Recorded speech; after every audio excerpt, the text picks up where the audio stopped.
ప్రజలందరికీ నమస్కారం. మేము విద్యార్థుల రాజకీయ పార్టీ తరపున కొన్ని ముఖ్య విషయాలు ప్రజలందరికీ తెలియజేయదలుచుకున్నాం. మనకి సెప్టెంబర్ అక్టోబర్ నెలల్లో మనకి ఎంపీటీసీ జెడ్పీటీసీ ఎలక్షన్ జరుగుతూ ఉంటాయి.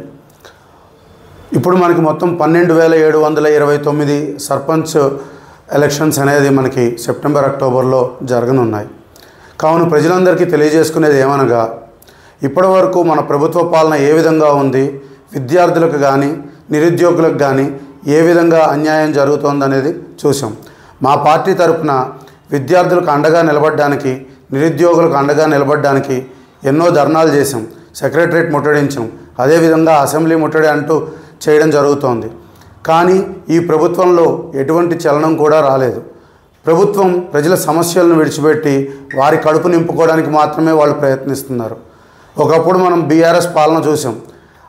దాని మీద అసంతృప్తితోటి ఈరోజు కాంగ్రెస్ వారికి పట్టం కట్టి పాలనలోకి తీసుకొచ్చాం. కానీ అది కూడా మనకి ఎటువంటి మార్గదర్శకం కాలేదు. కావున ప్రజలందరికీ విన్నపించేది ఒకటే, మనం మార్పు తీసుకురావాలి. ఈ ప్రభుత్వానికి బుద్ధి చెప్పాలి. ఎవరైనా కొత్త పార్టీ వస్తే వాళ్ళు మంచి చేస్తారు అనే నమ్మకం ప్రజల్లో ఉంది. కావున విద్యార్థుల రాజకీయ పార్టీ ప్రజలందరికీ, నిరుద్యోగులకి, విద్యార్థులకి అందరికీ అండగా ఉండి వారికి మంచి చేయాలనే ఆలోచనతో ముందుకు సాగుతోంది. మేము ఇదివరకు చెప్పిన విధంగా మేము వచ్చిన తర్వాత మీరు చేయకపోతే, మేము ఏదైనా మంచి పని చేయకపోతే మీరు మమ్మల్ని వచ్చి మీరు చేస్తానన్నారు చేయలేదు అనే ప్రశ్నించే అవకాశాన్ని మా పార్టీ మీకు కల్పిస్తుంది. అదేవిధంగా విద్యార్థుల ప్రతి ఒక్కళ్ళ భవిష్యత్తును దృష్టిలో పెట్టుకుని ఉచిత విద్య, అదే విధంగా ప్రజలందరినీ దృష్టిలో పెట్టుకుని ఉచిత వైద్యం అనే కాన్సెప్ట్ తోటి మేము ముందరికి వెళ్తున్నాం. విద్యార్థులకి ఉచిత విద్యను కనుక అందించగలిగితే మనం రానున్న రోజుల్లో లక్షల కోట్లు ఖర్చు పెట్టాల్సిన అవసరం ఉండదు.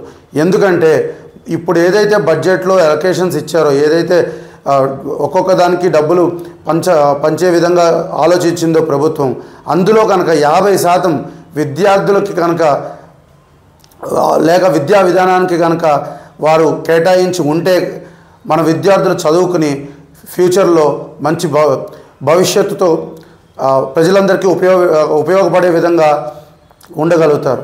ఆ విధంగా జరిగితే కనుక ఈ ప్రభుత్వాలకి రూపాయి అనేది కూడా వాళ్ళ జేబులోకి వెళ్ళదు.